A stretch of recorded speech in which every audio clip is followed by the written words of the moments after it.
Compromís per Ròtova ha puesto el grito en el cielo tras conocer la liquidación de cuentas de 2010 que ha presentado el gobierno municipal del Partido Popular. Aseguran los nacionalistas que el consistorio no puede afrontar un año como este y apuntan la necesidad de elaborar un plan económico-financiero para los próximos 3 años. Los concejales de Compromís per Ròtova, Jordi Puig y Suni Vidal, convocaban a los medios de comunicación para mostrar su preocupación por la situación económica del Ayuntamiento de Ròtova.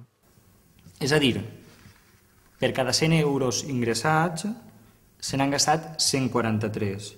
i el resultat és que els comptes de l'Ajuntament de Ròtova el que fa és augmentar el famós dèficit de l'estat espanyol.